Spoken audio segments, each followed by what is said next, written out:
Hello friends, welcome to my organic plants garden. आज की video में बात करेंगे कि हिबिस्कस के पौधे को आपने कौन सी खाद देनी है जिससे आपके पौधे के ऊपर ज़्यादा ब्रांचेस और ज़्यादा फ्लावर्स आ सकें। आप क्या करते हैं कि मार्केट से महंगा और केमिकल खाद खरीद के लाते हैं और अपने हिबिस्कस के प्लांट में ऐड करते जाते हैं और बदले में आपका पौधा सूख जाता है, ड्राई हो जाता है और ख़राब हो जाता है। तो ऐसे में आपको ये वाली फर्टिलाइज़र देनी है। आज की इस वीडियो में मुकम्मल इन्फॉर्मेशन आपको देने वाला हूँ। इसके लिए आपने वीडियो को एंड तक देखना है और अगर आप हमारे चैनल पे नए हैं और आपने अभी तक चैनल को सब्सक्राइब नहीं किया तो जल्दी से भाई के चैनल को लाइक कर दें, सब्सक्राइब कर दें और बेल आइकन के बटन को भी प्रेस कर दें ताकि गार्डनिंग से जुड़ी जो भी वीडियो अपलोड हो तो उसका नोटिफिकेशन आप तक पहुँच सके। तो चलिए दोस्तों, वीडियो को शुरू करते हैं।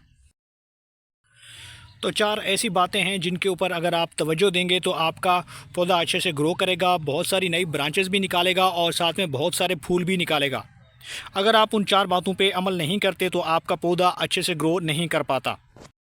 तो पौधे को खाद की भी ज़रूरत होती है, पानी की भी ज़रूरत होती है और साथ साथ कुछ ऐसी टिप्स की भी ज़रूरत होती है जिन पे आप उनको फॉलो करते हैं तो फिर आपका पौधा अच्छे से ग्रोथ करता रहता है और पौधे की ग्रोथ कभी भी रुकती नहीं है। तो दोस्तों, सबसे पहली बात है कि पौधे की जो मिट्टी है वो कैसी होनी चाहिए। यानी पौधे की मिट्टी जो है वो न्यूट्रिएंट्स रिच होनी चाहिए और वेल ड्रेन होनी चाहिए। आप अच्छे तरीके से मिट्टी बनाएंगे तो पौधा अच्छे से ग्रो करेगा, पौधे की जड़ों को ज़्यादा ताकत मिलेगी और पौधे की जड़ें ज़्यादा से ज़्यादा न्यूट्रिएंट्स को मिट्टी में से इनटेक कर पाएंगी। अगर आपकी मिट्टी अच्छे से तैयार नहीं है और इसके बाद आप चाहे जितनी भी खादें इसके अंदर मिलाते रहें, उससे आपको रिज़ल्ट नहीं मिलने वाला और आपका पौधा अच्छे से ग्रो भी नहीं करेगा और साथ में नई ब्रांचेस और फूल भी नहीं निकालेगा। तो कोशिश करें कि आपके पौधे की मिट्टी वेल ड्रेन हो, नरम हो, भुरभुरी हो और आपके पौधे की मिट्टी में एक जो ख़ास जो मिकदार है रेत की वो होनी चाहिए। यानी आमतौर पे हम क्या करते हैं कि नॉर्मल गार्डन सॉइल यूज़ करते हैं पौधे में, जो कि आमतौर पे 50% हम इसका लेते हैं, लेकिन साथ में हम रेत नहीं डालते। सिर्फ कोई भी कंपोस्ट उठा के हम पौधे की मिट्टी में डाल देते हैं तो ये काफ़ी नहीं होता। जब आपकी मिट्टी हार्ड हो जाती है, ऊपर से सरफेस हार्ड हो जाता है, तो फिर उसके बाद क्या होता है कि नीचे से जिसका बॉटम होल है वो बंद हो जाता है और अच्छे से जो ड्रेनेज होती है वो नहीं होती। उसकी वजह से पौधे की मिट्टी के अंदर फंगस लगना शुरू हो जाता है और पौधे की जड़ें मुकम्मल तौर पे ख़राब हो जाती हैं। और इसके बाद आप फिर भर भर के खादें भी दे रहे होते हैं और इस इंतज़ार में होते हैं कि हमारा हिबिस्कस का पौधा जो है वो अच्छे से ग्रो करेगा, इसके ऊपर बहुत सारे फूल बनेंगे, कलियां आएंगी, नए बड्स आएंगी। तो ऐसा बिल्कुल नहीं होता, क्योंकि नीचे से आपका पौधा डैमेज हो चुका होता है, जड़ें ख़राब हो चुकी होती हैं। तो फिर सवाल ही पैदा नहीं होता कि पौधा जो है वो आगे मज़ीद कोई ब्रांच निकाल पाए। तो ऐसे में आपने इस बात का ध्यान रखना है कि जो ड्रेनेज होल है जो बॉटम में होता है उसको आपने हमेशा से चेक करते रहना है कि पौधे की मिट्टी के अंदर से पानी बाहर निकल रहा है या नहीं निकल रहा। इसके बाद जो दूसरे नंबर पे इम्पॉर्टेंट चीज़ आती है वो ये है कि आपने पूरे मुकम्मल प्लांट को जो है वो सनलाइट में रखना है। यानी सूरज की रोशनी का लगना, धूप का लगना पौधे के लिए बहुत ही ज़रूरी होता है, क्योंकि सूरज की रोशनी में वो अपनी फूड तैयार करता है और बढ़ता रहता है। तो लोग क्या करते हैं कि पौधे को 2-3 घंटों के लिए धूप में रख देते हैं, लेकिन वो काफ़ी नहीं होती, जिससे वो पौधा अपनी एनर्जी नहीं बना पाता और पौधा रुका हुआ होता है और ऊपर से मुरझाया हुआ होता है। तो आपने ऐसा नहीं करना, बल्कि प्रॉपर आपने सनलाइट में रखना है, जो कि इसके लिए जो मखसूस टाइमिंग है वो है, यानी आपने अपने पौधे को 7 से 8 घंटे के लिए धूप वाली जगह पे रखना होता है ताकि पौधा आपका अच्छे से ग्रोथ करता रहे और उसका सिलसिला ना रुके। तो कुदरत की तरफ से धूप जो है बहुत ज़रूरी है पौधों को लगना, और साथ में धूप का सबसे बड़ा जो बेनिफिट है वो ये होता है कि मिट्टी के अंदर एक तो फंगस नहीं लगता और दूसरा आपके पौधे के ऊपर जो कलियां बनती हैं तो नई कलियों के अंदर अक्सर क्या होता है कि छोटे छोटे कीड़ों का हमला हो जाता है और वो पौधे की कलियों को खा जाते हैं अंदर से और पत्तों को खाना शुरू कर देते हैं, जिससे पौधा आपका डैमेज हो जाता है। तो धूप की वजह से क्या होगा कि वो इंसेक्ट्स इसके ऊपर अटैक नहीं कर पाएंगे और प्रॉपर वो अपनी फीडिंग नहीं कर पाएंगे और वो वहाँ से रिमूव हो जाएंगे। इसके बाद जो तीसरा अहम पॉइंट है वो ये है कि पौधे की मिट्टी बहुत अच्छी होनी चाहिए, यानी कि उसके अंदर पीएच लेवल मेंटेन रहना चाहिए।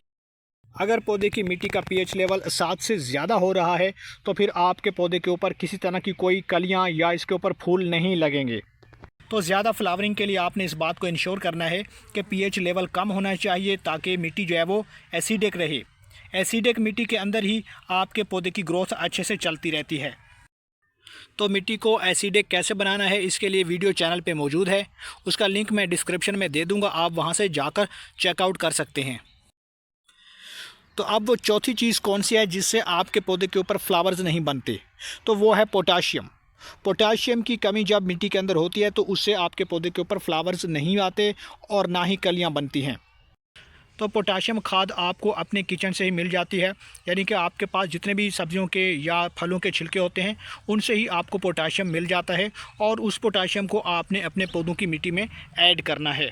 तो अगर आपने इन छिलकों को गलत तरीके से खाद बना के इस्तेमाल किया तब भी आपके पौधे को नुकसान हो सकता है। आपके पौधे की मिट्टी में ज़्यादा से ज़्यादा पानी होने की वजह से या नमी बरकरार होने की वजह से फंगस लग सकता है या उसमें कीड़े या दीमक आ सकता है।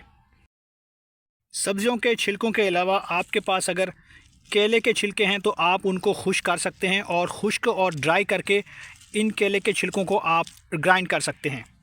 अच्छा, बाज़ दोस्त पूछते हैं कि इनको हमने धूप में सुखाना है या फिर साए में रखना है, तो देखो आप दोनों में कर सकते हो।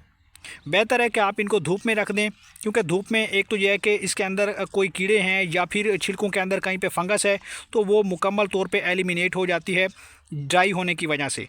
तो कोशिश करें कि धूप में ही इनको सुखा लिया करें, क्योंकि ऐसे बाज़ माइक्रो ऑर्गेनिज़म होते हैं या फंगस होती है जो कि केले के छिलकों के ऊपर होती है और वो फिर आपके मिट्टी के अंदर भी चली जाती है, वहाँ से फंगस का बायस बनती है या दीमक का बायस बनती है। तो आपने इनको बेहतर तरीके से पहले सुखा लेना है।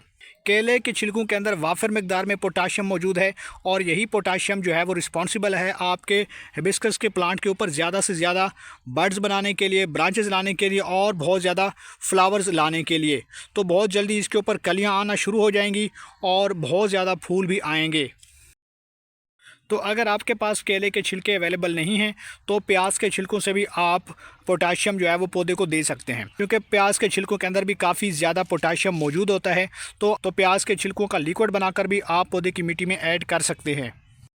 तो केले के छिलकों को आपने सबसे पहले सुखा लेना है और सुखाने के बाद आपने करना यह है कि इन्हें अच्छे तरीके से ग्राइंड करके आपने पीस लेना है।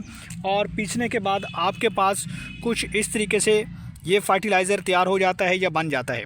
आपने इस तरीके से उनको पीस लेना है और ग्राइंड कर लेना है। तो 1 चम्मच मैंने यूज़ करना है। इस 12 इंच के गमले में ये हिबिस्कस का पौधा लगा हुआ है। तो इसको यूज़ करने का तरीकाकार ये है कि आपने मिट्टी के अंदर अच्छे से गोडी कर लेनी है। गोडी करने से मिट्टी नरम हो जाती है, मुलायम हो जाती है और भुरभुरी बन जाती है। तो आपने उसके बाद इसको कुछ इस तरीके से स्प्रिंकल कर देना है। मेन स्टेम के पास में ही आपने इस तरीके से इस पाउडर को स्प्रिंकल कर देना है। और स्प्रिंकल करने के बाद अब इसे हल्के हाथों की मदद से आपने थोड़ा थोड़ा मिक्स कर देना है कुछ इस तरीके से।